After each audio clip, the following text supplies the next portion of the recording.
Money cheap, bro. Ooh, baby, I like it, boy. Yeah, baby, I like it, boy. Ooh, baby, I like it, boy. Yeah, baby, I like it, boy.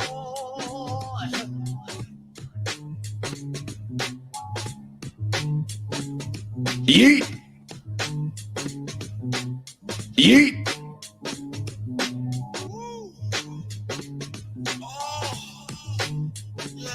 All right. Good morning, ladies and gentlemen. Good evening, good afternoon, or good night, whenever you're watching this. I don't know. It is September 10th, 2024, ladies and gentlemen. And yes, it is me. I am your reporter, the people, the man with the plan, Big Ray, here to stay to talk some lucha libre, which is your Spanish lesson for wrestling today. Jimmy T will be here shortly. Apparently, while he was on the toilet, a koala got into the bathroom. Yes, ladies and gentlemen, a koala got into the bathroom and attacked him. Jimmy T is patching himself up right now. The koala is, let's just say the koala has been taken to a medical facility. And we'll give you updates. We'll have our store reporter, Matt Schaffer, let us know whether the koala is doing well or not. Jimmy T's doing well, allegedly. I don't really know. He'll be here in a second, ladies and gentlemen. So, ladies and gentlemen, thank you for joining us here on I Like It Raw, your Monday Night Raw review here exclusively on YouTube.com/. Do they still do the backslash? Give me /Hamin Media Group. I want to give a quick shout out, ladies and gentlemen, to all our friends and family that are in the chat right now. You got Chris Winland, Dan Heffron, Frank's Pickleberry, Gam Wolfers, Elizabeth, Cold Blooded. Blah, blah, blah, blah. We're gonna have some more people jumping in now. I have to apologize because, like a freaking dildo, I keep setting this thing up where I put 10 p.m. instead of 10 a.m. If you follow me on social media at Big Ray Hernandez, you'll know it is 10 a.m. Eastern Standard Time, not 10 p.m. like a moron, which I continue to do every single week. I think I've done it the last 3 weeks, but I apologize for that. So hold on one second. Okay, I'm getting a word that the koala is back. It has not been taken to the medical facility. If you guys don't know, my brother from down under, he's from Melbourne, Australia, mate. Okay, no, he's been... Okay, all right, got it. All right, no, that's fine. All right, so no, Jimmy's fine. Dee, his wife, has taken out the koala, and I'm gonna do the Catholic cross gimmick. Opinion haver, the vet is here, ladies and gentlemen. Well, we're gonna jump right into this. I'm not gonna wait for Jimmy much longer. We have a bunch of news, and we're gonna jump into Monday Night Raw. It's gonna be a lot of fun. So, ladies and gentlemen, it's time to jump into the news gimmick. So maybe I'll press this button here.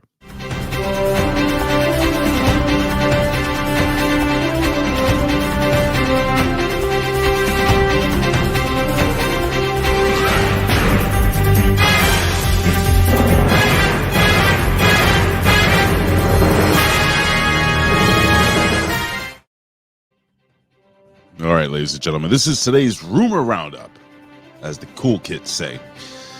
We do have some news. So apparently Monday Night Raw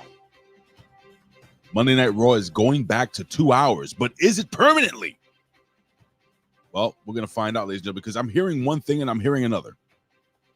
So apparently during Monday Night Raw, there was this whole gimmick where they said that Raw is going back to 2 hours. I don't know if it's this week or next week. I'm not really sure, but I've heard that when they get to Netflix, they're going back to the 3 hours, and everybody's all happy and kazaa and everything like that. I got to tell you something, man.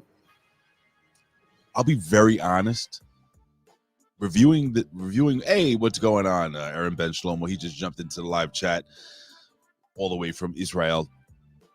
So the truth of the matter is this, man. You know, when we first started watching Monday Night Raw for 3 hours, reminiscent of Monday Nitro when it went to 3 hours, there was a reason for it to go 3 hours, man. It was a long show, and it's still a long show. And even though I liked this show and I like the pacing of this show, I still think that the sweet spot is 2 hours for a professional wrestling show. And plus, it's not like it was before. You know, if you think about it, we have tons of wrestling. I mean, before there wasn't much wrestling. Now it's too much wrestling. You can have WWE Raw, you can have SmackDown, you have a Collision, you have a I mean, what's the other one? The Dynamite. Oh, by the way, congratulations for Collision getting, what was it, 150,000 viewers this week? Jesus Christ. That is horrible. 150,000. Maybe I'm skewing up the numbers, but what do you guys think? I'm going to go to the chat real quick. Do you agree with me that the sweet spot for Monday Night Raw is possibly it's 2 hours? I mean, you can get a lot of business done in 2 hours, right? Am I wrong? I don't know. But anyway, ladies and gentlemen, let's see what the we're still trying to figure out what's going on with the koala. It's not easy. Look at me talking like a TNA wrestling. Don't forget, ladies and gentlemen, directly after this, I want you guys to head over to the Opinion Havers Twitch channel. He'll be streaming something, video game of some sort. I hate listening to my own voice when I'm not talking to somebody. But anyway, let me just jump into this. So, again, I want to know what you guys think now. So, Gan Wolfers jumps in and he says, this isn't the NFL with their 4-hour train wrecks. Raw hits the sweet spot. Also, Dan Heffron jumps in and says, definitely 2 hours better than 3. And Elizabeth also says 2 hours. What does she say here? It says 2 hours is more than enough time. And I agree with you, Cold Blooded. He says no wrestling show should go almost as long as an NFL game, and it's true, man. Now, Aaron Ben Shlomo's going to say something that I'm gonna contest. He says Collision is the best show of the week. He spelled week wrong. He spelled it with 2 E's. There should be an A in there. Let me see. It says they took it from all the talent, try to bury it. And it's boring. But wait, are you joking? What is it? He says they took it from all the talent, tried to bury it, and it's boring, but it still has a few bright spots. I don't know, man. Sure. I love you, Aaron Ben. But I'll tell you something, man. Monday Night Raw, if it goes to 2 hours, Jesus, what a treat. Even though this week's Monday Night Raw, let me just fix my camera gimmick. Even though this Monday Night Raw, I felt was the pacing was really good, but we'll discuss that as we get into this. Hopefully, Jimmy will show up because I'm not gonna wait. It's not my fault that he left the back door open for the koala to come and attack him. Whatever. All right, so let's see what we got here. The rumor roundup. I'll do my bin Hamin. Y'all. All right, it says here. Says according to some sources, says they claim that before Monday Night Raw that a faction will be getting a new member during the show, that it didn't happen. And the multiple sources said that there was a planned change and still expected down the line. What the hell does that even mean? I hate when these people do this. When he's what is this? WKR, what is it? WKRP? WKRKD? I don't know. Bunch of whole stupid wrestling channels putting out news that's not really news, maybe more or less an educated guess or something they saw, or maybe they had some stagehand backstage that overheard somebody talking about something potentially down the line, or maybe even some old news, and they reported this new news. So that's pretty ridiculous. All right, let's jump in right here. It's a Fightful Select, according to our buddy, our good friend Sean Ross Sapp, said that he's heard the rumor that AEW Shockwave. Yeet. AEW Shockwave could be a Fox thing, and that Fox could be interested. But he hasn't heard anything really solid on that. So I don't know if you guys know. 2 things real quick. I don't know if you noticed, but the contract expired with WWE and Hulu. So you're not going to get a Raw an updated Raw gimmick on Hulu or SmackDown, I think. I'm not really sure for those guys who and girls who watch Monday Night Raw on Hulu the very next day. That contract is expired. So now there's a deal where apparently AEW is in talks with Fox to fill in that wrestling hole. Pause. But right now with AEW, so I guess it's a win-win because obviously we all know what happened with WWE and Fox. They didn't want to listen to certain people, certain people that were hired to give them some good advice. It's up to them. But basically what happened was that they lost a lot of money. I hate to say I told you so, but I told you so. But neither here nor there. So they're looking to hire. They're looking to maybe fill in that pro wrestling spot. I'm gonna take a drink spot. Excuse me. Hold on 1 second. I got an update here. What does it say here? Okay. Still waiting on the. I really don't care about Jimmy right now. I'm more worried about the koala at the medical facility. But here nor there. Okay, yeah, I can do that. I'm gonna actually send a quick little invite to my good friend, and maybe he'll join me real quick. So this is gonna be some bad radio right now, and I don't know what the hell's going on today, but everything is kind of running amok. All right, so let me just. All right, sir, I just sent you that link. You should check your Twitter direct messages, and it is there. So until that person jumps in, I'll give you my my 2 cents regarding this whole situation with Shockwave, pal. Get me Shockwave. Fucking Transformer walks in with looks like a tape deck. Anyway, yeah, man, I don't know if I really don't know if AEW could afford to have another show. Well, unless they eliminate freaking like Collision or something. The professor Chabelo Bella Cruz jumps in and says AEW Shockwave sounds more like an FS1 deal. Do you remember how MLW had that like kind of situated with what was it, Tubi? It was Tubi. They were supposed to have a show on Tubi, if I'm correct. And then WWE, let's use the operative term, cock blocked them. And they sued WWE for $20 million, which is more money than they have ever seen in their life. Oh, that's fantastic. But they're gonna have to eliminate a show, and I'm waiting for my co-host or my temporary co-host until Jimmy jumps on because I want to hear what he has to say regarding this. Isn't it he? Is it she? You're gonna have to tune in and find out. But anyway, so that's one of the rumors there. Let me just see something here.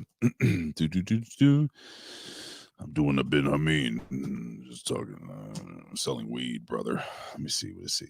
Pro wrestling. Excuse me, guys. See, when you have a show set up for 2 people, it's difficult because I wasn't expecting to have to do all the research by myself. Neither here nor there. It says here, according to the PW Insider, Elite. Oh shit, that's awesome. Was that extra, like an extra $550 a week? I don't know. It says Kiana James has been pulled from WWE's internal active roster, and is now listed on their miscellaneous one. I don't know what the hell that even means. It's very unclear why James, who was drafted from NXT to Raw in April and last wrestled in June, was removed from the list usually reserved for injured performers. So now I'm going to tell you what I heard.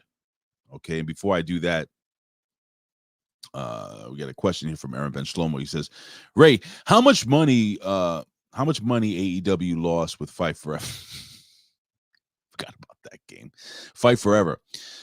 They don't care about the money, and it's allegedly a tax return. I get what you're saying, dude. I'm just saying in general. Well, yeah, you're right. I mean, it's going to be cheaper for Fox, and they can always fill that time slot. Now, I have a question for you, Aaron Ben Shlomo, and chat.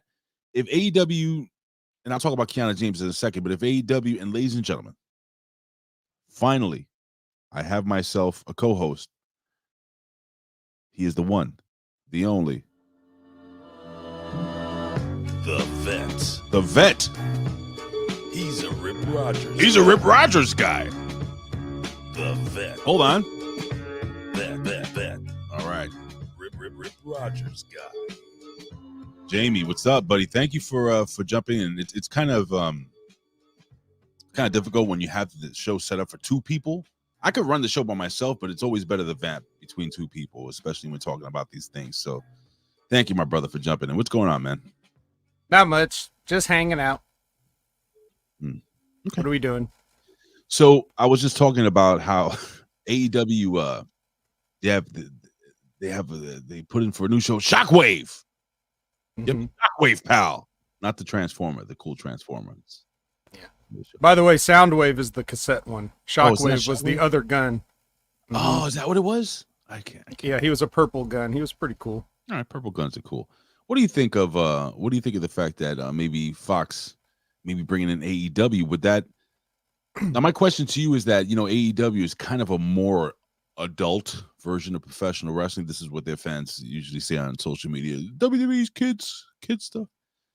And, AEW is a lot more blood and guts and gore, and WWE is getting away from Fox so that they wouldn't have to, so that they can do more.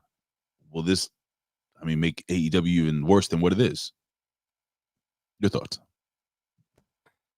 Well, there was a lot of assumptions embedded in everything that you just said there. But, if you look at it just from the sense of Fox is like, well, we're paying WWE all this money, and we have these amount of sponsors. So now we can say, hey, we still have wrestling on our show. You still want to advertise? And now they're paying way less money, but the sponsors are paying similar money for the spots. So essentially, Fox is getting around the same thing with, paying less out of their pocket. Listen, I know you're worried about this. That fucking koala keeps coming back. But apparently Jimmy will be coming back. But it's a hell of a fight. That I see. Well, he was already damaged from watching the AEW pay-per-view this weekend. Yeah. I'm just fucking worried. Holy shit. People are just coming in. So Aaron Ben Shlomo said something regarding the fact that they don't give a shit. Right? They don't care about the money. They'll lose the money. That's fine, right? They don't care because he's a billionaire. He's got billions of dollars. But the fact of the matter is that it's not the fact that he's losing the money. Now, hear me out, vet. It's the fact that the people running the TV will lose the money. Sponsors will lose the money. So whether he can pay, and it doesn't matter whether he can pay as much as he wants. He can get the TV deal. I'm pretty sure he can get the TV deal. But the fact of the matter is that there are other people involved.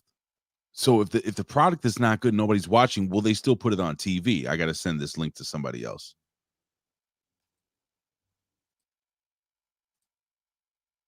Well, look, it's going to be a better platform to be on network television no matter what. That's going to have more eyeballs than, let's say, NXT on CW, for example. Right. So, which to your earlier point about, or whoever mentioned Collision's low numbers, that was because, look, the numbers are not great anyways, but They did end up moving it to Friday night because they had the pay-per-view on Saturday. So different day. Then they were up against SmackDown. Right. So, Yeah, but aren't it was going to happen. Equal? Aren't they equal to SmackDown? Like, isn't AEW equal to WWE? Aren't they the same? Aren't they in the same level? Well, yeah, sure. No, of course not. That's the whole point of what we were talking about. We're saying Fox is looking at this as like a cheaper alternative. Because the people, look, that these corporate people don't care. They don't watch. Everybody's saying, oh my God, all that crazy stuff they did with Swerve and Hangman this weekend, they're not going to get a new TV deal. Dude, nobody cares about that. That's on pay-per-view. They don't really do that kind of stuff on TV as much. Nothing that crazy. So they'll mind their P's and Q's based on their directions that they get from their new business partners. All right. That's just how it goes. Sorry. I'm just so fucking worried about Jimmy. Actually, I'm really more worried about the koala. They're more adorable. Got it. But I agree with you, man. And I honestly feel that listen, it's not gonna hurt, right? More wrestling is fine. I know people throw around that whole moniker. Would you consider this the golden age of professional wrestling? I always felt that the 90s and 80s were the golden age. I was able to watch AWA, NWA, Deep South Wrestling, Championship Wrestling from Florida, all from one television set, even without cable, because we had the UHF gimmicks. I think we spoke about this many times on the Next Level Wrestling Review, which is live tomorrow at 11 a.m. with me and the vet. So tune in. Not 11 we're p.m. about to 11 a.m. I'm an idiot. Again, we got 10 minutes here to finish vamping. Ladies and gentlemen, not only is Jimmy still fighting a koala, but we have another guest He's not only magnanimous, he's not only scholarly, but he is absolutely glorious. Why am I hearing myself? Somebody's got to turn their stream down. Jesus Christ. Look, you can hear me. Let me mute the mic. I bet you I know who it is. Yep, it is who I thought it was. I muted his mic. So it's Jimmy and the Professor. Ciao, Belair Cruz. Welcome to I Like It Raw. I had to mute Jimmy's mic. Let me just turn it back on. Let me just, before you talk, Professor. Testing 1 2. Nope, I can still hear myself. So Jimmy, you got it. I thought it was my effect. You know, No. I bring the echoes. No, I bring the echoes to the Hamin Nights. That's how glorious I am. Jimmy had a Hi, Professor. Hi, Ben. How are you this fine morning? So what do you think about this whole gimmick shenanigans there, Professor? Let me just try one more time with Jimmy's mic. Hold on. Testing 1 2. Nope, hear myself still. All right, so I'm just gonna mute his mic again. You can see Jimmy with scars from his battle with the koala that came into the bathroom early this morning. You So know, what do you think, right? Professor? You know, neither here nor there, but people in the chat, this is like, you know, smoking the great herbs right now. If you hear the echoes, this is some good stuff. It's just, it's quality talk with an echo. I love it. But when we talk about, you know, all this rumors about, you know, TV deals and all that stuff, you know, I hate to say this to all the people in the chat, I kind of know something about the TV business because of what I do. I don't have to, I'll keep it kayfabe. Well, look at that beautiful palatial estate you're sitting in. I mean, quite wonderful.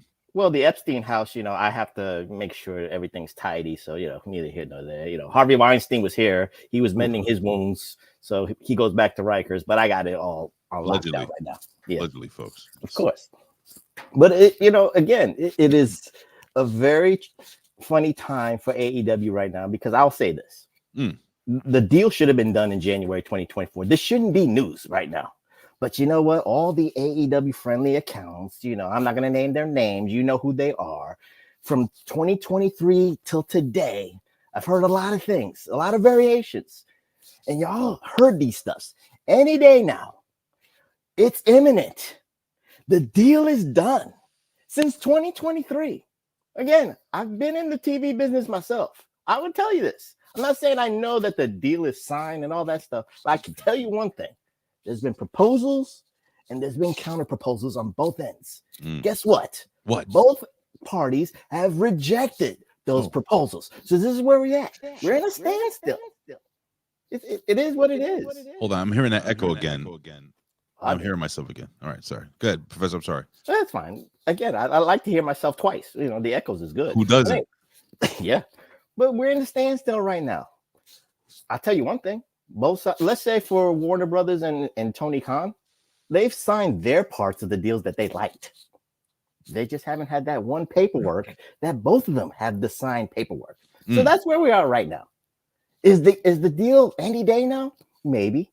Depends on who you hear from. Because now, guess what those AEW friendly accounts are saying right now? Wait till the 5th anniversary show of Dynamite. Oh shit! They're gonna still be around? No, they'll be around. Oh, okay. That's where you're supposed to hear the next big announcement. So I would say this. Let me ask the vet. You know, would the 5th anniversary Dynamite be a nice time to say, well, us and Warner Brothers have come together on a deal? I find that fine. I find it like logical and reasonable. We're at where we're at, vet. You know what I mean? We're at where we're at. Doesn't make. They should have had the deal. And we got echoes again here. I'm sorry, ladies and gentlemen. It sounds like, I mean, yeah, it would be a perfect place. And if you were to televise that, I'm sure it would be as cringe as a lot of the things that happen on that program. So I really don't want to see it. But would you agree that, Professor, that AEW has been more under a microscope than any professional wrestling organization throughout the history of mankind?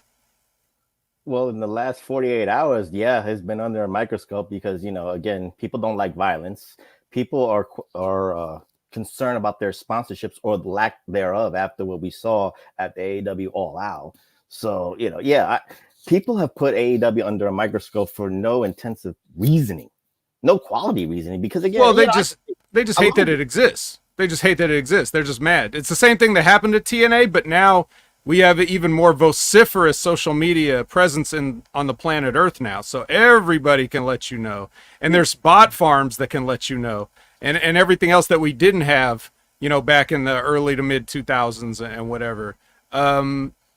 But let's just say this, because I think Ray could attest to this too. Ray, remember like during the TNA glory days of Pan Energy and Dixie Carter and all that stuff, right. Those Facebook groups, the TNA, what was it called? TNA Soldiers or something like that? TNA Mecca.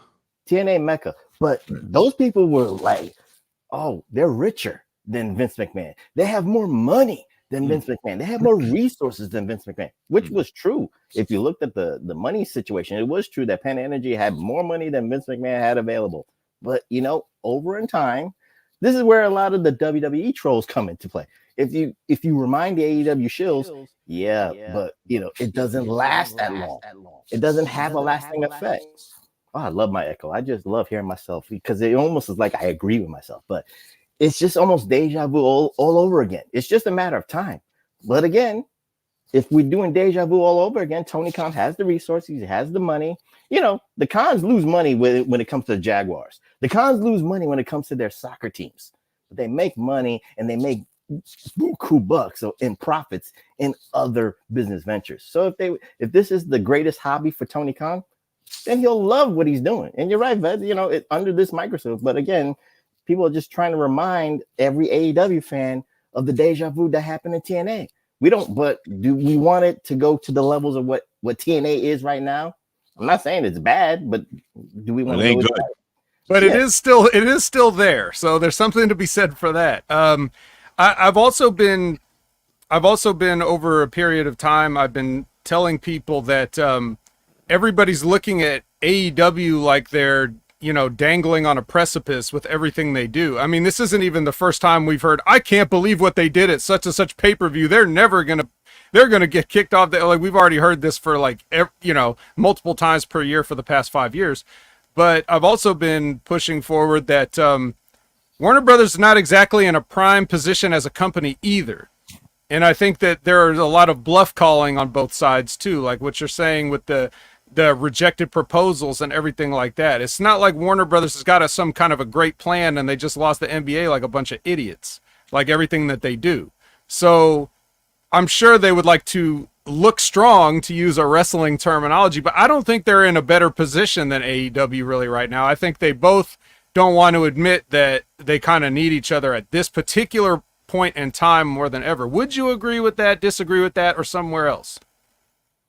Well, it's kind of complicated, man, because from the WBD side, they've already signed deals. They've already signed college football, you know, TV deals per se. They're still under the agreement with them in National Hockey League. They have plans for Turner Sports, like they're going from True TV to Turner Sports. So they have a plan to kind of like distance themselves from like the drama and the original shows that they've had. You know, if Warner Brothers is only going to be about Big Bang Theory reruns and then AEW and sports, yeah, okay, that's your identity. But again, there is a plan. Yes, they did lose valuation in billions, how many nights, but they still got credit. They still got credit. It's a weird term, but they still got credit. So they're gonna put certain things under their mama's name and grandmama's name and their future sons and daughters' names, but they'll be on. There's a lot of letter of credit. It's hard to explain to the Haminites, but there is that term. But you're right. WBD wants to be cheap. They don't want to give the $1 billion deal, which a lot of the AEW fans have always said. They want to give that. I would have said from 2023, I said that it was going to be like a 5-year, $500 million deal. If it was a 5-year term, that kind of seemed reasonable because that's where they were going. That was the progression of AEW. That's a growing company, but we're at where we're at. I know Tony Khan has, I don't want to call it delusions of grandeur, but he wants to like put AEW up higher than it needs to be. If you're a growing company, that's one thing. But I think even Tony Khan has this delusion of grandeur of where he thinks AEW is at this point right now. They've got a 10-year jump. Let's not get it twisted, guys. They got a 10-year jump. From 2019 to now, they have a 10-year jump. They had the Primo primetime slot on Wednesday on TNT. No other wrestling company has been on North American primetime TV since WCW. So yes, they've had a head start. But I think Tony Khan has that delusion, like, well, we need to be higher. We need to have more money and more resources given to us to do what they have to do. And of course, again, I don't want to go into Tony Khan's wallet. Is he overpaying a lot of wrestlers on his end? Yeah. He's got that ROH. He's got an ROH roster. He's got an AEW roster. He's trying to give people a job and a platform. I applaud him for that. I think all wrestling fans should applaud him for that. But again, you got to be sensible with the money too. Let's put a quick cap on this. So closing thoughts really quickly on this, and we're gonna literally rapid fire the next couple of quick topics, and I'll ask your opinions on this. So quick cap on this, Vet, and then Professor, and we'll close this segment out here. Just to say that a lot of stuff that happens that's in the social what you would call it, the wrestling dirt sheet media, a lot of the stuff that is reported on, or a lot of the stuff circulated about fans and this tribalism back and forth and everything, is happening at a lot of companies and a lot of different aspects. But because it's AEW and everybody is rooting for it, or a certain segment is rooting for it to fail, we're going to hear about that, everything bad that they do, even if other companies are doing it, even if WWE does it, even if everybody else does it, even if Warner Brothers is doing it, we're going to hear about how it's AEW's fault. So just keep all that in mind and keep a perspective on things when you hear about, slanted news. Professor? Will a deal get done? Yes, it will get done. Let's just all be patient. That's it. So let's go back really quickly. Kiana James, she's been pulled off the internal roster, and from what I've been hearing, it's something that I've mentioned before, Vet. On the next level. It was domestic violence with a brick in the purse? No, not that. Apparently, she's gonna let me use a wrestling term. She's gonna get some new gimmicks. And I still hear myself talking. How is the DJ the one with all the audio issues? I don't know. This was like I said. I usually hold on. Can we mute this? Anyway, as you were saying, damn it, I lost my train of thought. God damn it. Oh yeah, so she's getting new gimmicks, dude. She's getting a breast assist put in, allegedly. So your thoughts on Kiana James with new breast? I'm not a fan. I like you work with what you were given. Professor?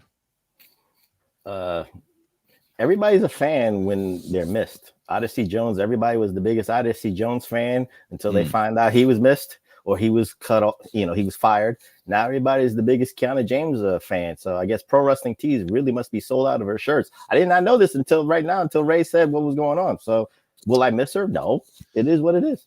And I'll cap this off with Jim Ross saying on his Grilling JR podcast, apparently, that he would have been happy. I'm gonna use that term, happy, end quote, to be interviewed for Netflix's Vince McMahon documentary, but he was never approached. Gee, I wonder why. No one, what is this? No one closer to Vince than me. This is him quoting. This is what he said. He says, no one closer to me than I can't do a JR.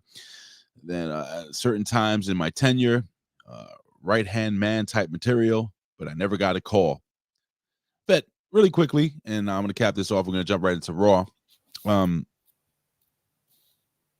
mean, what would have Jim Ross, what kind of beans, what kind of tea would he spilled all over the Netflix table with the papers, and the papers get wet and they don't have the questions in front of them because although he would run.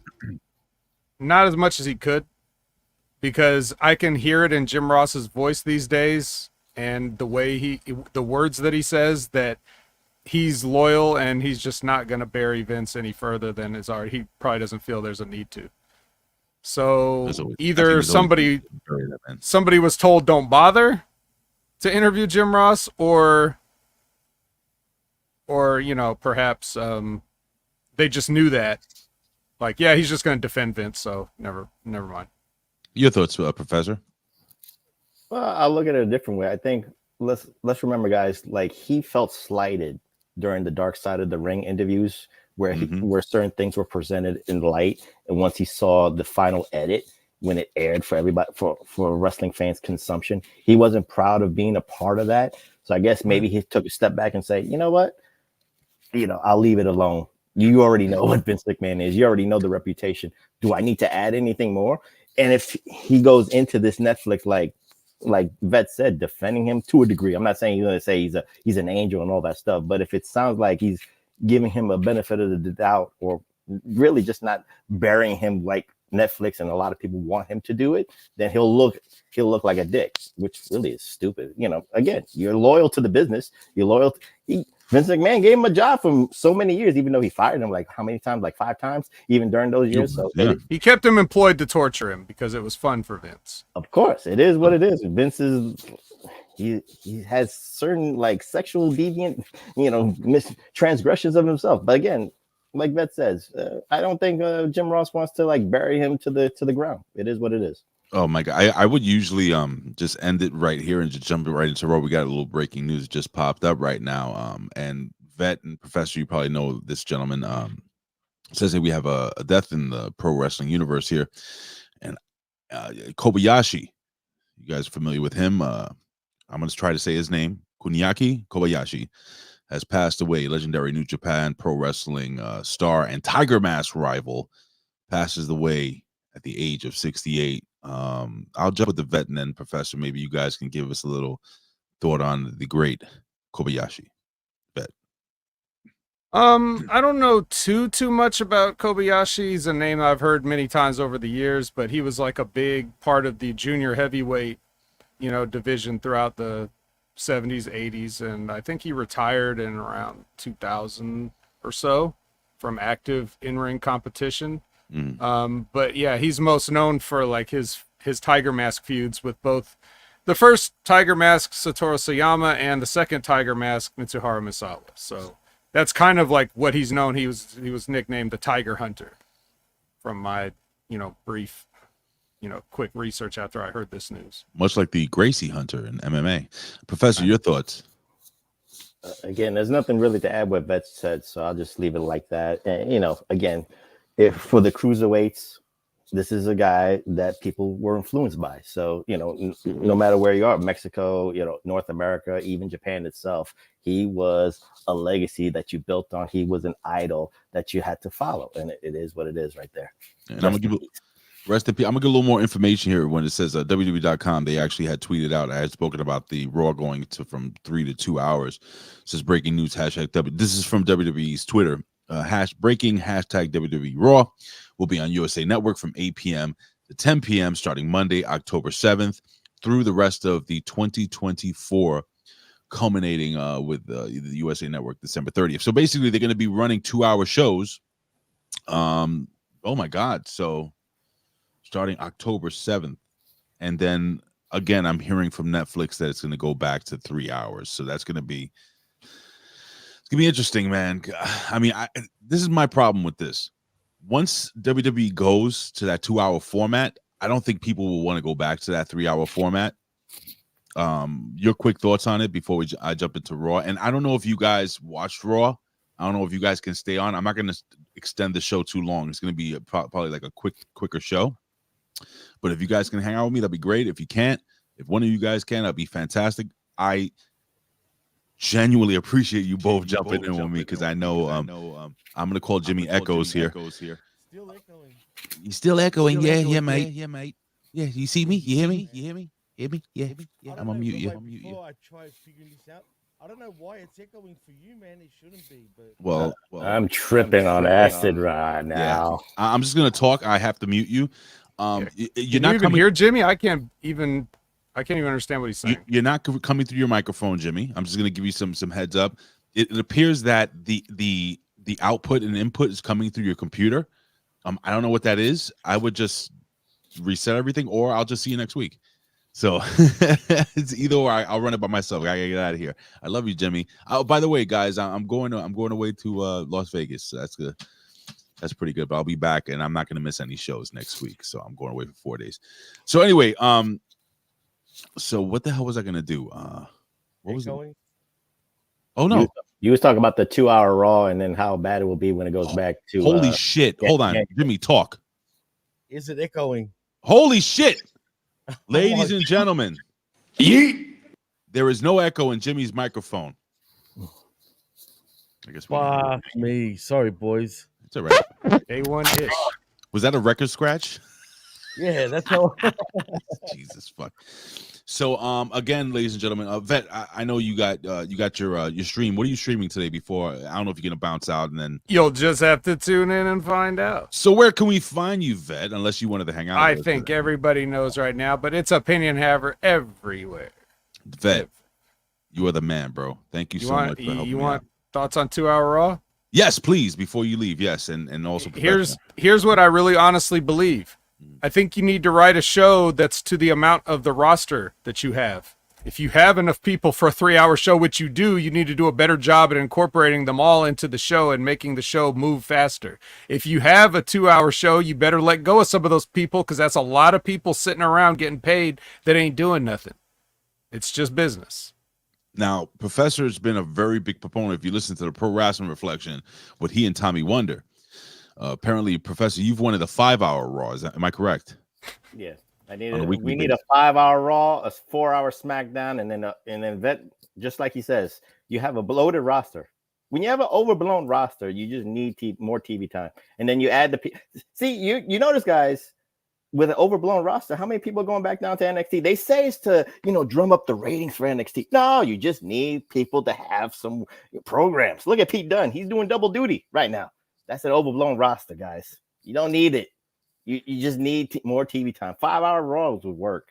All right, we'll just test this out here. I'm a little scared, but Jimmy, your quick thoughts on the 2-hour. Oh, perfect. Your quick thoughts on a 2-hour Raw, and we're gonna jump into Monday Night Raw.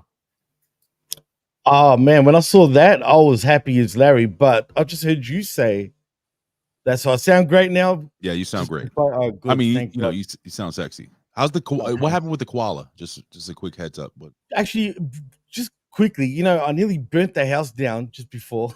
I figured that. No shit. That's one thing. How did it get into the bathroom? I don't even know how it got into the bathroom, but it scratched the shit out of me. Yeah, I could see you. Yeah. Well, I'm sorry. Oh man, don't even get me started. Jimmy, you are a freaky bastard. You know it. That's all you have. I like a koala styles, bro. I like a Raw, Prof. Come on, man. You wear freaking condoms? Oh God! All right, come on. So with the fucking all right, with 2 hours Raw. Come on, we're gonna jump into this. Bro. No. Anyway, I love it, man. I'm happy that it's going back for 2 hours. But you were saying it's gonna go back to 3 on Netflix. Is that confirmed? It from what I hear, yes. Well, that sucks. Well, things always change. What do they say in pro wrestling? The card is always subject to change. So I don't know. Why are they going to 2 hours for now? Just because USA can't do a 3-hour loop right now? Or what's going on? It's a great question. Vet knows. I don't know. If anybody knows, the professor knows. But I would just, the only thing I would say is that because it's Netflix, technically there is no lower or upper limit to the length that the show can be. I mean, they're going to go live, but it's the only thing live on Netflix. It's not like they got something else live coming on after it. So if the show goes 3 hours and 30 minutes, 4 hours, 2 hours, 1 hour and a half, it's however much show they want to write that week. They don't ever have to be locked into a certain format. They can do what they want now. And it's going to show, when Triple H is saying big things are coming and big changes, well, let's put your money where your mouth is and let's see what the changes are. But as far as why USA doesn't know, only Professor might know. Prof, close it out. Well, you got SmackDown and USA, so put your money where this is. SmackDown goes to 3 hours. So quick question. Suck it. So quick question, Vet. I know Vet's gonna bounce out. Professor, you hanging out with us, or you gonna have to run? I gotta run too. All right. So what can they find you on social media and put over Tommy Wonder and the fact that we're gonna go watch the Yankees probably destroy the Pittsburgh Pirates? You could follow me on the X at PWSOPROF. That's PWSOPROF. And always check out on the weekends at the Hamin Media Group at podbeam.com, where we drop the most nostalgic podcast out there, the Pro Wrestling Reflection, with myself and the Tommy Wonder. The Tommy Wonder. Professor, Vet, thank you guys. I appreciate you both. You guys can both bow out. And ladies and gentlemen, Vet, I'll see Vet. I don't have to leave yet. All right, so Vet, you can hang out with us. It is time for... I mean, I will, though. The minute you piss me off, I'm out. All right, it's not going to happen. Hey, guys. It is time. Bye, Professor. Thank you, bro. For Monday Night Raw.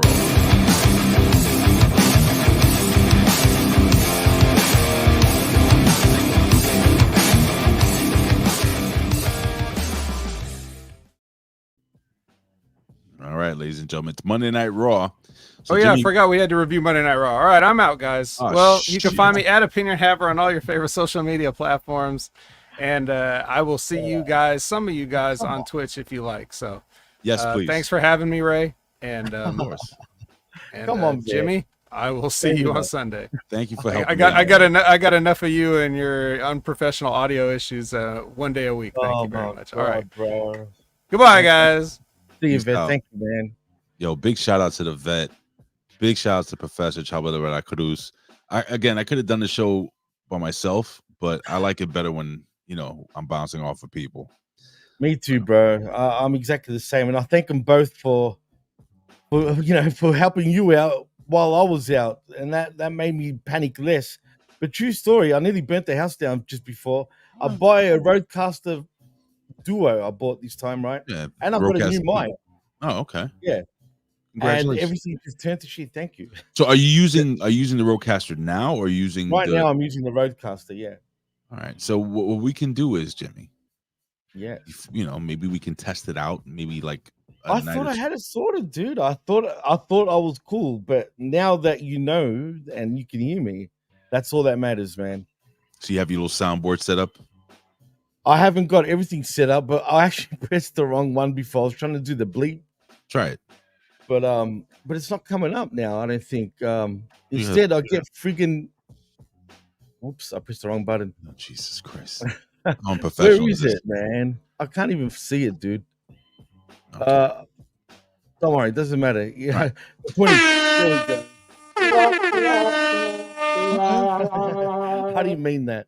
What the fuck is that? What was that? Who's that singing in the background? What, this? This one? Oh, okay. So hit them both at the same time. Very good. All right, ladies and gentlemen.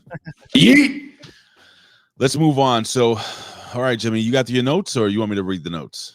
Oh, no, I can do it, man. Let's do it. Let's try to do this in 30 minutes if we can, maybe a little over that. Oh, believe me, man, we can do it. We can do it in under 30 minutes. But let me just get my notes up in the meantime. But well, while Jimmy's doing that, ladies and gentlemen, don't forget to check me and the vet out tomorrow morning right here on Hamin Media Group's YouTube. Listen, do me a favor, ladies and gentlemen. I always ask you guys to please hit the bell, subscribe, also share this link, share the channel. If you guys enjoy this, every Tuesday morning at 10 a.m., please let your friends know, let your enemies know. Maybe they hate wrestling and you have enemies that hate wrestling. So tell them to watch our show. All right, Jimmy, what's up, man? What do we got? All right. Well, we're going in Raw from Calgary, Alberta, Canada. And before we get in, I didn't realize two hockey guys. What was the guy's names again? Shit, you're asking the wrong guy, because here's the deal. Yeah.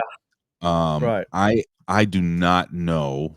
I'm gonna look him up real quick because I feel like an asshole. It's Goudreau or something like that, something similar. No, but Johnny Goudreau and his brother. Yeah. Oh Jesus, I feel terrible. That Dude, I don't know. terrible. Oh, okay, it's what is it? It's Johnny and Matthew and Goudreau. Jonathan. Yeah, there we go. They're the ones. And Johnny. First of all, Goudreau. I just want to say R.I.P. to the both of them, man, because the way they died, it just sucks, bro. Because all they were doing was riding their bicycles, and they got hit by a drunk driver, and they both died. So R.I.P. to both of them, and our condolences to not only their family but to all of the Calgary Flames from all of us here at HMG. So I just wanted to put that out there. The sad thing is that they were both supposed to serve as a groomsmen at their sister's wedding in Philadelphia. Yeah, bro. You're kidding. Nah, man.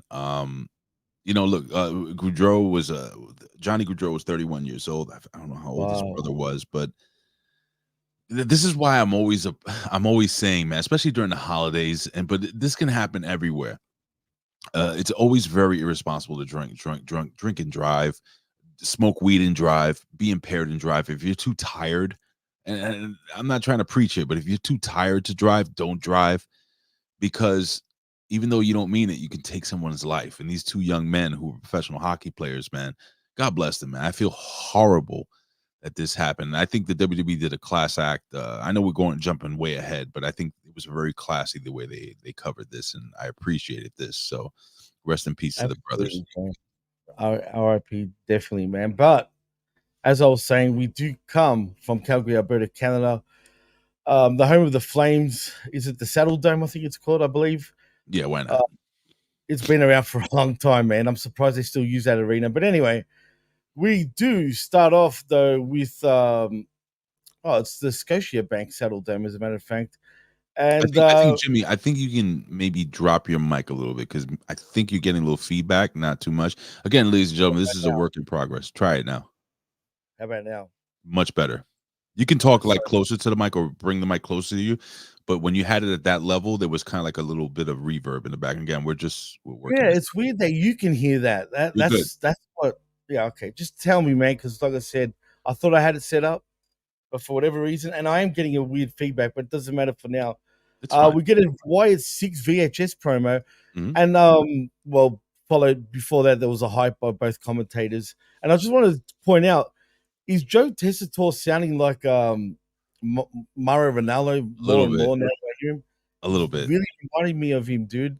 Other than him saying "Mamma Mia," he pretty much sounds like him. But anyway, we see a Wyatt 6 VHS promo about paying for your sins and Uncle Howdy being the reckoning, which leads us to the first match of the evening between the American Made in Brutus Creed, Chad Gable, Ivy Nile, and Julius Creed versus the Wyatt 6, and I said 6, not 6, in Dexter Loomis, Eric Rowan, Joe Gacy, and Nikki Cross, in a mixed atomico street fight, like if you want to call it that.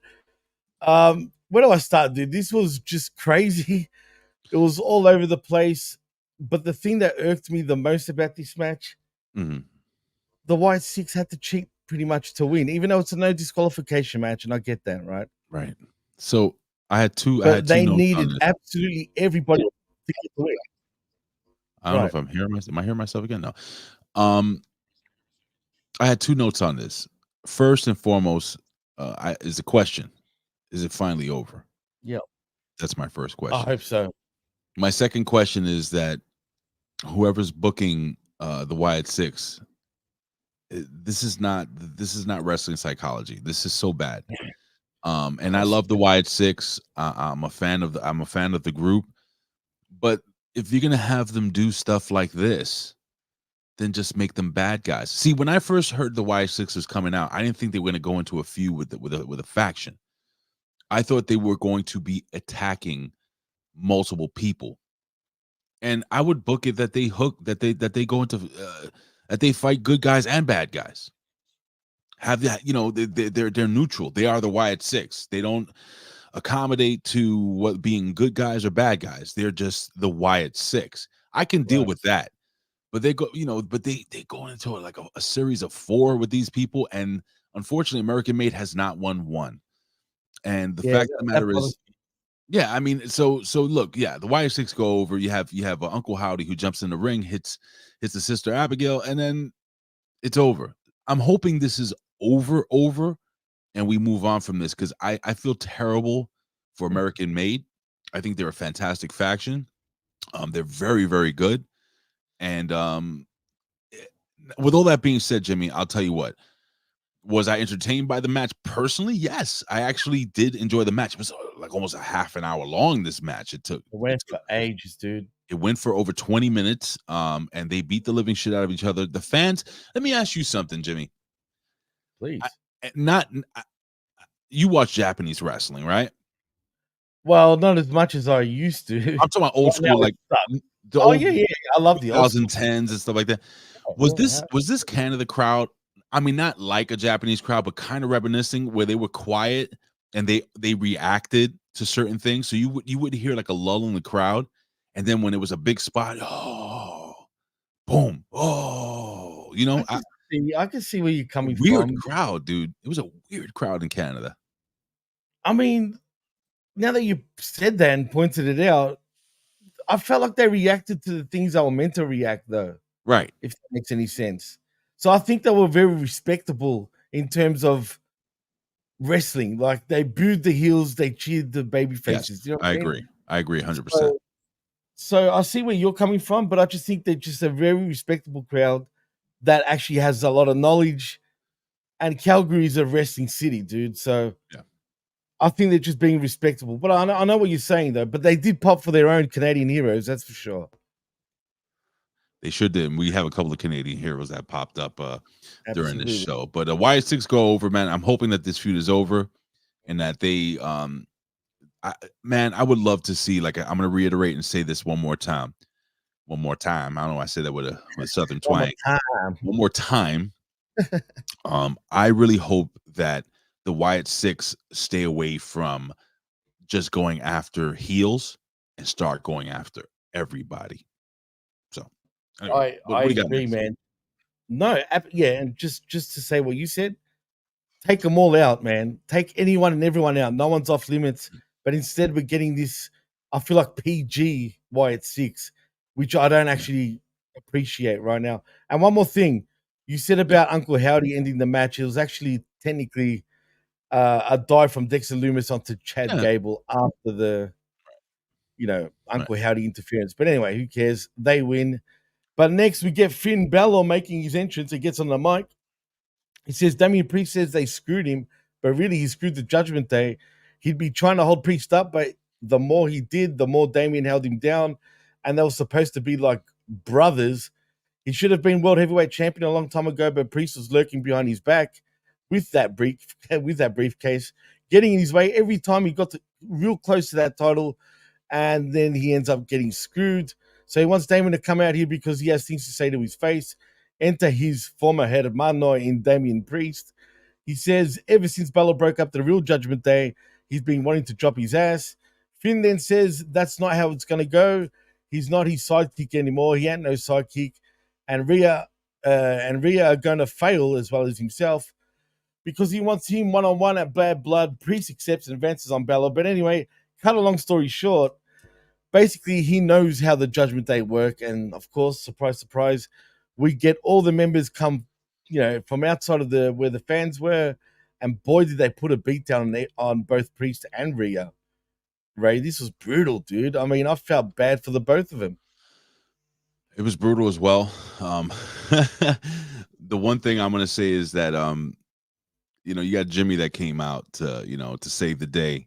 Oh, yes. I was going to get to that, but So Jimmy comes out to save the day with a chair in his hand, and it just I can't wrap my head around. Remember back in the old NWO days where it'd be like 25 NWO members in the ring and then Sting with one baseball bat? Yeah, Sting, and they run from Sting with one, even though they could just all fucking swarm him. That, dude. I hate it because Hogan would be like, "Oh my god," like hopping around and shit. Like one guy is gonna take them all out, right? Not realistic. Listen, man, I've been in a couple of street fights. I've seen a couple of people get jumped, and I've seen a guy with a baseball bat and just get jumped, get swarmed. Like he'll take a swing, maybe he might hit one guy, but everybody else grabs him and they beat him with the baseball bat. I think what should have happened is, maybe Jimmy should have got some of his shit in, hitting him with the chair and stuff, but then eventually the numbers would have taken over. And I think it would have been cool if they all would have been laid out. Jimmy, Damian, and also Mommy. I think that would have been cool, but Jimmy chases them off. So I'm actually with you on that. But where are we going with this? With his Jay Rhea thing, did he come out to help, Priest, or was it really to help Rhea? You know what I'm saying? I don't know. I mean, Are maybe they gonna play into it? I don't know. I mean, man, listen, I'm trying to suspend disbelief because I'm a big fan of movie and TV. And Right. just because I see Brad Pitt, and I'm using this guy as and I know he's married, just because I see Brad Pitt having sex or making out with some chick in a movie doesn't mean that I can't suspend the disbelief that the fact that he's actually married in real life. So I'm trying to put that aside and watch this as a movie or TV show. But I don't know, man. I don't know where it goes, and I'm just I'm here for the ride. That's all I have to say right now with that. So I'm just gonna see where it goes, but I don't know. Before I move on, did you hear what Rikishi has been saying on social media about this whole thing? Of course. Right. He literally, I don't know if he's trolling or not, but he thinks that this could stuff up and it's going to play with Jay's relationship with his own wife. Which It is could. like, come on, dude. Really? Come on. It could. Of course it could. I mean, listen, man, I've seen it, man. And you've seen it. Right. Absolutely. You have two wrestlers, a male and a female that get put together, and all this. I mean, look, let's just really just use two that we know. Karen Angle, aka Karen Jarrett, And don't Right. forget freaking what's his name? Stone Cold Steve Austin with Deborah McMichael. Yeah, He right. took it from, Absolutely. so I mean, shit happens, bro. You're traveling with these people, you start riding with these people, sharing hotels, having meals with these people. And it's a business where you're really close to your own. So anything could possibly happen. I'm assuming that I don't think Rikishi's going into like business for himself or whatever. I think Rikishi's probably really genuinely worried. He's seen it, and we've talked about this 1,000 times. Look, what they do behind the scenes, I don't give a shit. What I care about is good storytelling, and I'm just looking to see where this goes, whether there's a good payoff or not. Because you asked me a question, I don't know where it's going right now, and I'm cool with that until it goes too long and it becomes stupid or redundant. So that's my thoughts on that. I'm with you on that 100%, Ray, as a matter of fact, man. But we'll see. We'll see where that goes. But till then, let's move on, because next we see Braun Strowman. He's interviewed backstage. He says he's still banged up, but he's not using that as an excuse. And it takes a whole lot to keep the monster down. He's going to show the whole world. And then as soon as he said that, Braun Breaker then rolls up and says he's a monster, but he's here to prove that you don't have to be 7 foot tall and 900 pounds to be a monster. Well, guess what, Braun? He's not 7 feet tall, just quietly. Anyway, and the only reason why Strowman's standing here right now is that he's never been in the ring with himself, as in Braun Breaker, that is. What the hell, man? I found this kind of funny. Is Braun like a bully now? Is he going to go around just picking on everybody? It feels like that's what he's doing. See, Braun is Frank's Pickle asked that Ben's 9 feet 11 tall. It's true. He's 9'11". He weighs 911 pounds.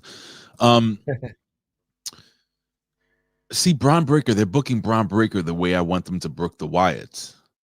What am I talking about? Braun Breaker is going after everybody. Braun Breaker is for Braun Breaker. The major thing about Braun Breaker is that Braun Breaker is the Intercontinental Champion, and nobody's going to take that title away from him. So whether you're a good guy, whether you're a bad guy, everybody can get it from Braun Breaker. So I appreciate the way they're booking Braun Breaker. I just got to really quickly say, didn't mind. I thought Braun Strowman, this is my opinion, I thought he cut a pretty decent promo backstage. I thought it was pretty believable. So for once. But yeah, man. So I just, man, when I saw Braun standing in front of Braun Breaker standing in front of Braun Strowman, there's two freaking Brauns here. Short, bro. My goodness. Like, Braun Breaker, dude. I mean, Braun Strowman's a big boy. Or Braun Breaker's not as big as we think. Well, they have him build as 6 feet, right? I think 6'1", I think, yeah. Oh well, he's definitely about 5'9" then. Yeah, he's not. He ain't that telling big. you, bro. I'm telling you, man. He's no more than 5'10", and even that, I'm not sure if he's even 5'10", right? I don't know, man. He's a big guy. Yeah, but I think Braun Strowman is like 6'8". So realistically, he's probably like 6'7", 6'6". He's a big guy, man. But yeah, neither here nor there, man. I'm okay with this. What do we got next?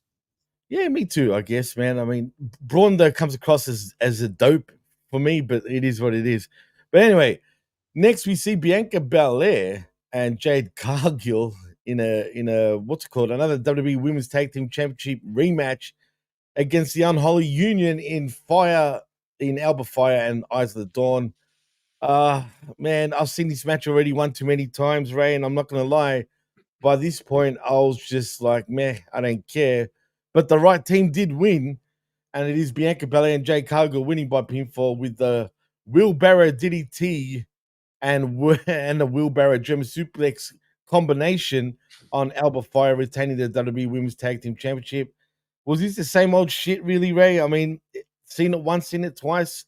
We're seeing it for the third time. Or was this a fourth, even? I think it's a fourth. I'm not even sure. It is. The only thing I thought to myself was, it's over with Alba Fyre and the other girl. I think they need to take those. I think they need to take those two girls off TV for a little bit, and repackage them a little bit. I mean, you can still be the witches, but make them fucking witches. Make them evil. Like, make them do what they were doing in fucking NXT. I don't know what the hell what are they? They're like two hot. Well, one hot chick and one weird looking chick. I guess. Really I don't know, dude. About it? I mean, I don't know what it is, man. But yeah, this is listen. When a champion loses the title, they're do their rematch, and this was just a get over match, just to set up the what's going to happen later on tonight between the tag team champions and another team. But you have to stay tuned to find out. Absolutely, you do. But so you think they should repackage them if they do become those proper witches like in NXT? Then send them to the Wyatt 6 and call it the Wyatt 8 or something. Whatever. I don't know, man. Do something like that. We don't want too much supernatural shit, do we? I mean, there's already one. Do we need more? Yeah, Elizabeth said they're just like gothish girls now, which that wasn't the gimmick. Right. The gimmick was, but how many dark fucking how many dark characters do they have in the WWE? You got Dark Windy Chew, you got dark Paxum Tately, you got dark. Everybody's dark now. Everybody's just angry and dark. I was gonna change my voice to dark, but that's for another time. Before I forget, I'm gonna put this over, ladies and gentlemen. For those who live in the United States of America, we have a big presidential debate between Donald Trump and Kamala, the Ugandan giant, Harris, and Rick Vickery and Brandon are going to do a live watch along here. It's already scheduled here on YouTube. It is scheduled on YouTube, ladies and gentlemen. So later on tonight, let me just make sure it's. Let me just make sure. Turning up? What's that? I'm talking about Trump. Is Trump actually turning up this time for sure? Of course. Why wouldn't he? He's not scared of this. He was saying last week that he doesn't want to debate against her. That's fake. Fake news. Fake news. He said it himself. You see right here, ladies and gentlemen, it is scheduled for 9 hours from now. I'm just going to put it over. It says, let me just read this real quick because let me see what it says. What makes America so great? Not just the system that allows debates, but the over-the-top spectacle that they have become. So check your personal views at the door and come have some fun with HMG Pro Wrestling style watch along. Let's Go Brandon and RBV will be calling it right down the middle as the Donald Trump WWE Hall of Famer squares off against the not so Ugandan giant Kamala Harris. So tune in and check that out, ladies and gentlemen. That should be fun. You know what? I don't mind it. I just hope everybody keeps an open mind. No matter who you decide to vote for, and this is not a political thing, but just keep an open mind and just listen to the topics and just hear these guys just have fun, breaking down this freaking. It is a spectacle. It's like a circus. It's like pro wrestling, brother. Listen, Ben always says that if you're a pro wrestler, you know politics, so it is what it is. Yeah, there goes the monetization. I'm pretty sure. Listen, I trust Rick. I trust the boys to call it down the middle. Hopefully this works out. So we'll see what happens. But anyway, Jimmy, what we got next? Well, next we have a commercial, obviously, and we see Joe Tessitore and Wade Barrett in the ring to introduce the best there is, the best there was, and the best there ever will be in Bret the Hitman Hart. They have an announcement for Survivor Series in Vancouver, which ticket sales will begin on Friday. Bret says this is the place to be, and no one took more pride in being not just a champion, but a Canadian champion than he did. Canadian champions will take on anybody, never duck a challenge, and have to prove themselves as he did to be the best there is, was, and ever will be. But then enter Gunther because he comes to the ring to a resounding boos. Funny enough, I mean, he was getting heat.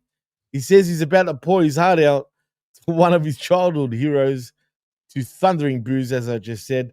He repeats Bret's tagline and says he feels a little like passing a torch moment because, yes, Hart is the best there was, but is he the best there is and ever will be? He's not quite sure. Business aside, though, he says from the bottom of his heart, all the boys in the back watched Bret growing up, including himself. Bret was a childhood hero of his, and he wanted to tell him he'll always be a close second to his actual favorite. Now, wait for it. I was expecting HBK just quietly. Me too.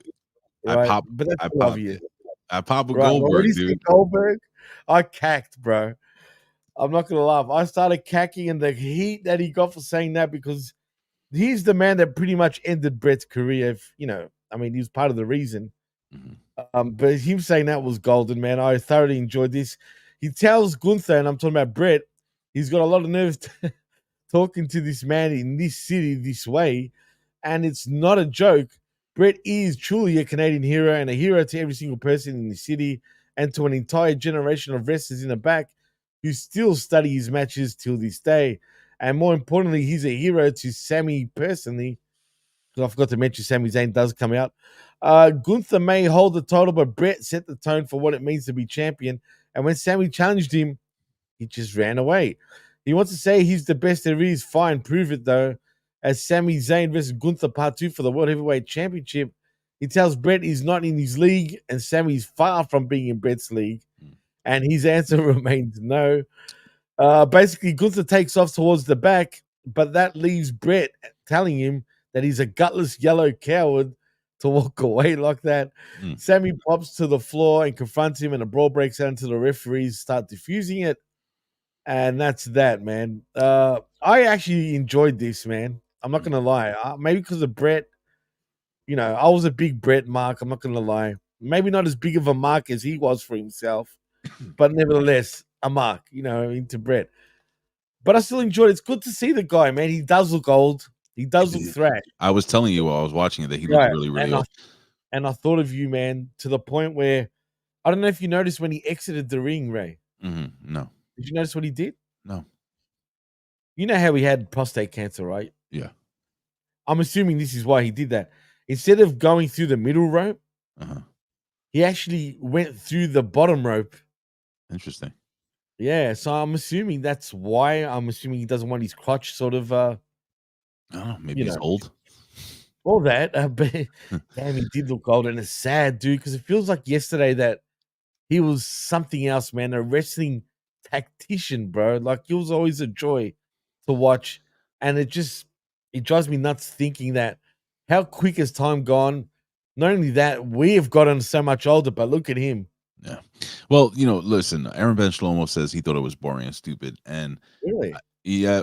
So here's the deal, Jimmy. I mean, you enjoyed it. Now, this is the thing. Like I said, there's more certain things, huh? More because of Bret for me. Okay, I get it. See, I wasn't a big Bret Hart fan. I like Bret Hart. No, I wasn't. He wasn't my cup of tea. Funny thing is that my father's all-time favorite tag team was the Hart Foundation. Really? My father loved the Hart Foundation. Interesting.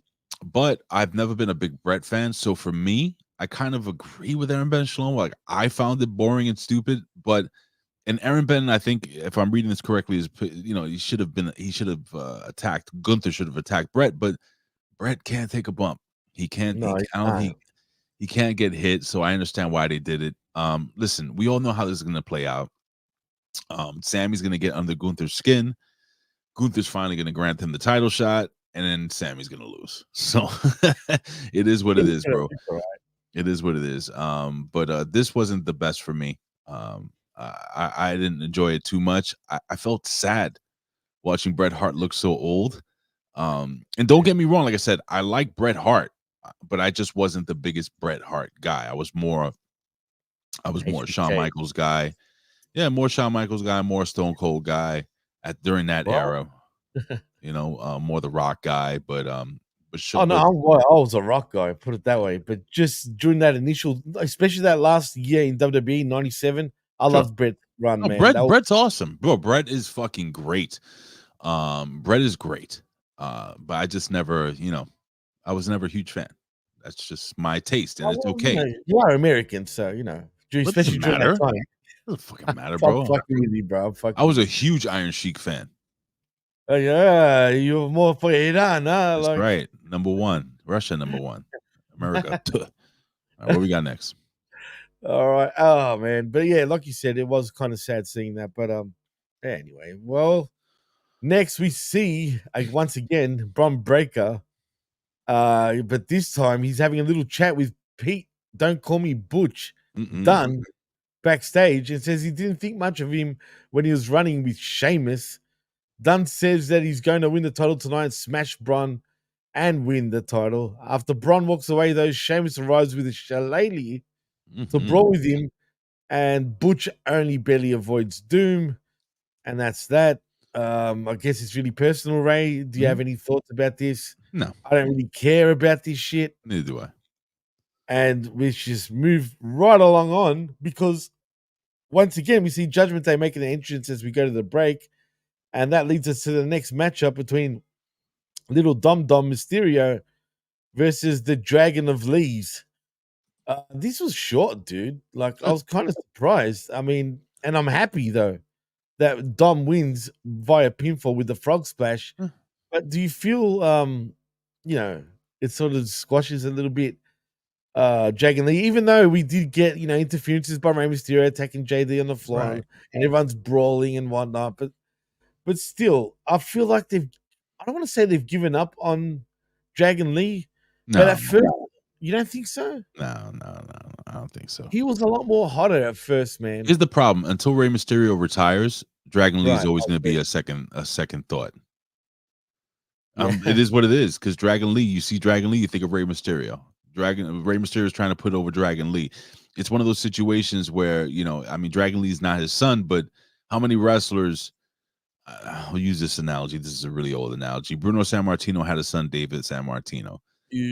David didn't have a shot in hell, not only because he was living under his father's shadow, but because he kind of sucked. Dragon Lee does not suck, but he's still living under the shadow of the greatest masked luchador of all time, and that is Rey Mysterio Jr. So until Rey Mysterio disappears, Dragon Lee will never go to another level, and hopefully he can stick around until that time comes. I'm with the artist on this one, man. When exactly. I see Dragon Lee, I see broken neck, and I know what he's talking about, because that's exactly what it reminds me of when he broke Takahashi's neck. As a matter of fact, I'll never forget that, man. Yeah. But I didn't. It's a good point. I didn't mind this match. It went quick.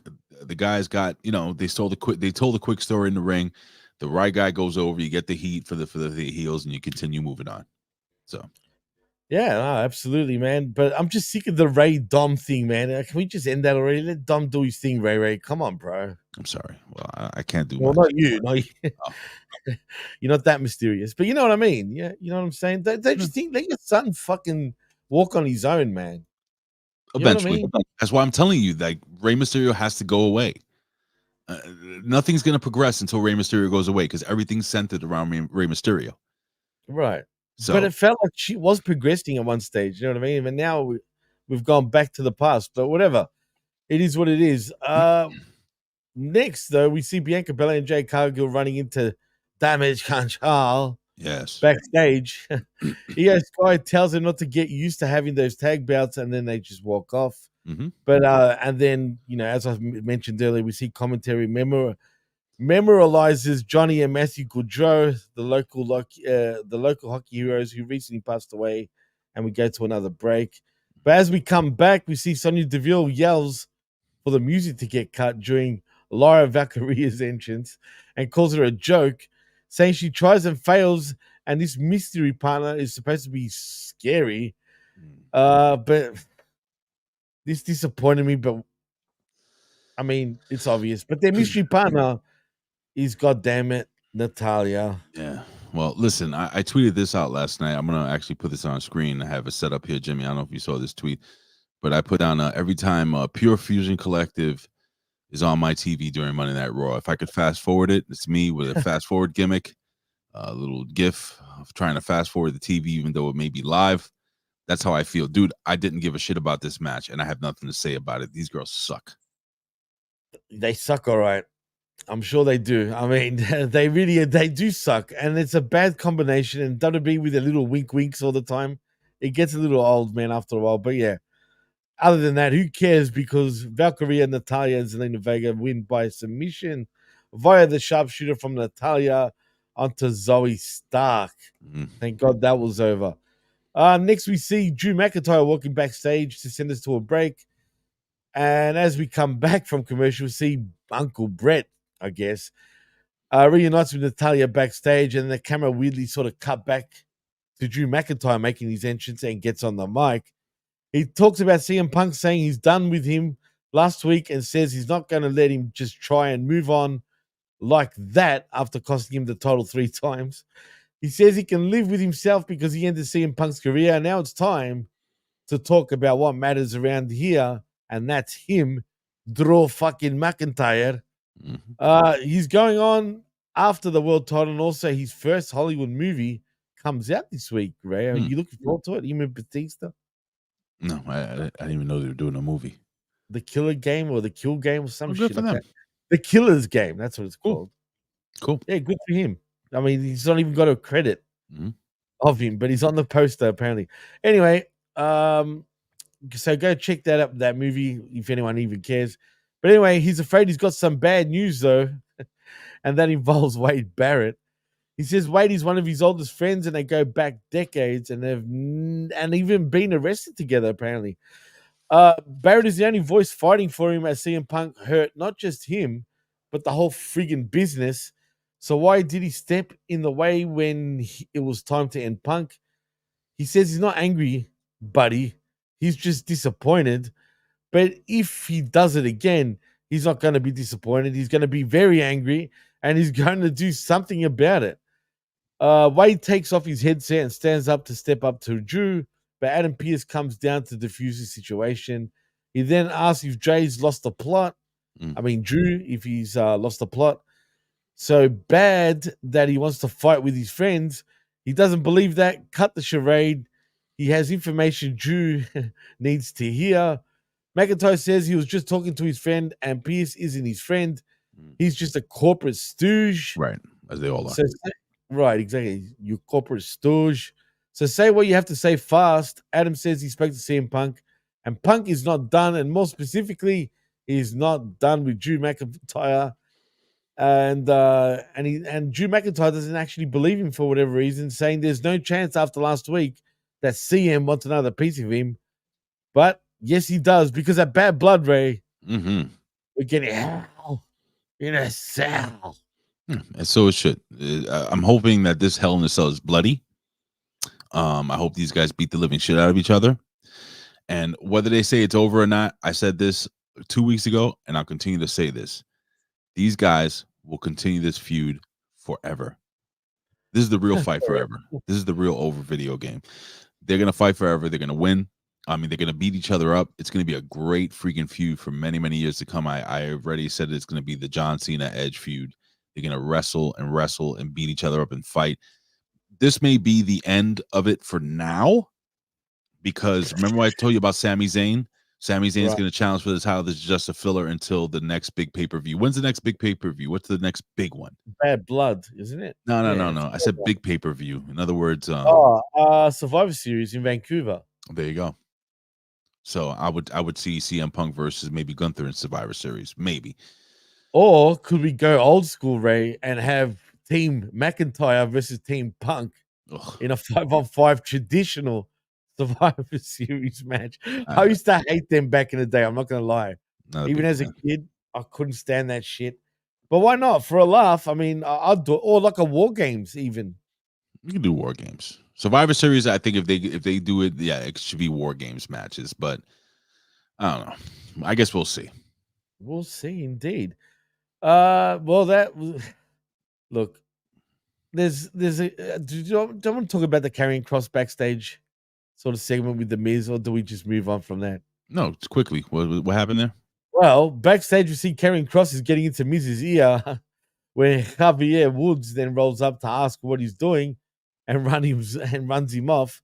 He asks Miz if he's listening to any of this, and the A-lister says he knows what he's doing. He invented the move, but he's not wrong. He's in a run, and everybody knows he's going to get destroyed by Bronson Reed. As Xavier reminds him that he defended the WWE Championship against John friggin' Cena at WrestleMania, and Miz says that's the problem. Kofi then rolls up and comments on Woods' Bret Hart cosplay shirt before telling him he got them a shot at the tag titles next week, as we see Ray making his entrance. What the hell was this, dude? No mention. They're trying to have us forget about Odyssey Jones. Right. No mention of Odyssey Jones. He's done. He's gone. I haven't even looked for an update regarding that. Well, actually, you're onto something, Ray. I don't know if I told you this off the air, but apparently, going around in the dirty sheets, Odyssey Jones might have abused a spouse or someone in the family. Yeah, I mentioned that, I think. Right. But you said it before the dirt sheets actually came out with it. So that's the rumor. So possibly it could have something to do with that. And one more thing about Cross. Have you noticed what Cross has been, saying online? these last few days. Get this. Now, this is how innovative this shit is. And I'm sorry, Kev. I like you a lot. We've got mutual friends. But God damn it, man. Go ahead. You want the hardcore belt back?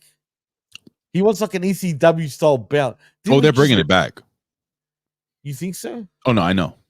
Oh, no. You know what? You're right. Why would they make him say? They probably made him say that just to get a feel of the crowd. But just hear me out.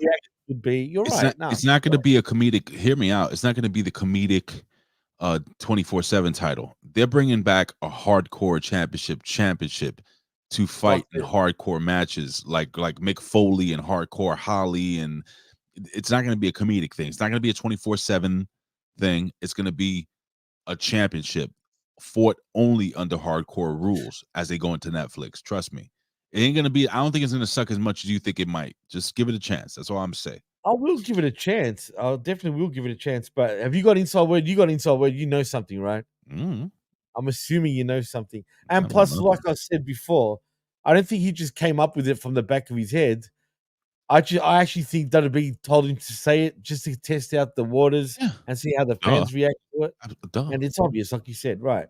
Absolutely. We'll see. So I believe you. You've got the word. I know you got a lot of inside people, as a matter of fact. I don't know what you're talking about. I don't know what you're talking about, but he really does, peeps. He knows people. I know nobody. I don't know if you heard D there in the background freaking out. Yes, you're right. What happened? The koala came back? Did the koala come back? Seems like the koala turned into a monster. She's playing video games and she's like, sorry. Yeah. Jesus Christ. God, it scared me. But anyway, let's go back to the ring, shall we? Because we see Finn Balor versus Rey Mysterio next. And again, we got the Judgment Day and Rey Mysterio, and the LWO. It's a blood feud again. But Rey does win by disqualification when Finn Balor refuses to break a hold in the ropes at the referee's count. I'm done and dusted with LWO and this new Judgment Day, bro. So we have a main event here. This is for the number one contendership for the Intercontinental Championship as we get ready to go home here. I really don't give a shit about the previous match. That's why I laughed. Like, just no comment. Yeah, it's fine. All right, so main event time. It's main event time. It is Braun Strowman versus Ilja Dragunov versus main event Jey Uso and that Pete, don't call me Butch Dunne for the WWE Intercontinental Championship number one contenders match. What the hell, man? I'm disappointed, bro. Why? Because I would have loved Bronson Reed to actually be part of this match and go on actually make it. No. I'm talking about actually he was part of the match, but not part of the match. So basically, Bronson Reed came out during the match. I thought Braun Strowman was going to win this thing for some reason, and Bronson Reed fucking jumps out of the crowd and literally jumps. He tackles Braun Strowman onto the table, and Braun Strowman gets put through the table. He gets taken out, and then during the whole melee, fucking Jimmy Uso hits that big splash for the win. Listen, I think Jimmy Uso. This is catch 20. By the way. Jay, same shit. Jay, Jimmy, they're the same guy. So Jay, main event Jey Uso. Okay, here's the catch 22 of this. So you put this kid in a title match against Braun Breaker. I don't think Braun Breaker is going to lose that title. So again, you have a guy you call main event Jey Uso, Jimmy Uso, Jey Uso. You put a guy you call main event Jey Uso in a match against a guy that I don't think he's going to beat. And he loses another big one. So is he really main event? Right. Oh, they're gonna start calling him mid-card Jey Uso. Is it gonna be mid-card Jey Uso, Jimmy? Well, the way he's going, man. I mean, he's cruising for that mid-card slot, right? I mean, is he even main event Jey Uso now? Sure, he was main event on Raw, but that's Raw. You know what I mean? I guess so. But listen, not a bad match. In my humble opinion, I thought this was pretty solid. It makes me look forward to what's going to happen. So these guys are going to fight at Bad Blood. When's Bad Blood? Is that this weekend coming up or the following? No. Next month. So we got time. So there's going to be plenty of time to build. Again, Jimmy, I'm gonna just a heads up. I am leaving New York City Thursday. But you're not missing any shows anyway, right? I'm not missing anything because I'm going to come back Monday in the afternoon, so I'll be home to watch Monday Night Raw, and then I'll be, You'll I'll be be here getting for Wednesday. all up in Vegas, right, Ray? I guess so, man. I'm not a huge fan of Las Vegas and stuff, but my wife loves it. Have you been? Yeah, I've been there. Oh, okay. Not a huge Why, fan. the gambling? Is it the gambling? You waste too much money? You know what the problem is? I hate gambling, number one. My wife likes doing it here and there. But I live in New York City. And New York City is hustle and bustle and loud noises. And then I'm going from New York City East to New York City fucking West. So it's like, oh shit. But my wife loves it, and I love my wife, and she's fucking awesome to me. So, you know, Spend all the money you want, right? listen, we're getting on a plane. Who knows? Maybe I hit it big. Maybe I buy AEW after I win. You know? Please do us all a favor and do that. I mean, did you watch any of All Out, bro? What do you think? Probably not. No, I don't watch that garbage. Dude, that was straight hot garbage. Like, I mean, garbage. It's not my thing, brother. I mean, listen, you know, people were putting over the fact, oh, well, you know, it's like ECW. Why is everybody so sensitive? Brother. No. I'm just, it's not my cup of tea. Maybe, hey, listen, to you guys out there, maybe you love it. And if that's okay, if you love it. For me, I'm not a Bret Hart fan. So anyway, Jimmy, put it over your social media, man. I got to get the hell out of here. I got to go to work. I feel for you, Ray. I really do, man. Well, if you want to follow me, you can right there on the X at DJ Mass Effects. Also at the PWC Network, but like and subscribe right here at Hamin Media Group YouTube channel. We're close to 1,000 peeps. Come on, get us over the line. We're so close. Like, share, subscribe. Tell your friends, tell your parents, tell your grandparents, tell your cousins, tell your third and fourth cousins even to like and subscribe right here at Hamin Media Group YouTube channel, because we're just so close. And you know, we give you the best content on the internet, and not only the best, but the most honest as well. And speaking of honest and the best, like and subscribe and subscribe to for $5 at channelattitude.com. Where not only do you get the best, but the realest talk in all of pro wrestling. And at HaminMediaGroup.podbean.com for all our affiliate shows, including like what Chabela Vera Cruz said, the Pro Wrestling Reflection, which is on there, and the Wednesday Locker Room with BRV and the boys. And after the why is everyone saying that, man? Should we be worried about the debate show? No. We'll be fine. Just keep it going. Good. You got it. Anyway, you got this. That's it for me, bro. I just wanted to put over real quick Revamp Wrestling. Our friend here that joins us for all the shows. He says, pray for my mom, guys. Pray for my mom, please, guys. She is severely ill. This year has been a tough on me. I have been there, brother, and we got your back. I am a man of faith, and I believe if you have faith, she will be healed. And I'm praying that God give you guys peace, and I'm praying that he give you strength, and I'm praying that your mom be healed. And I know it's tough, but just know that if ever you're feeling a little depressed, you know, you always have us. That's why we do these shows, brother, to get your mind off of things. But we got you, man. We love you, man. We appreciate you here. Revamp's more of a newer member of our family here, but all of us here, guys, whether you believe, whether you don't believe, I believe that, you know, faith is a very powerful tool in this world, this universe.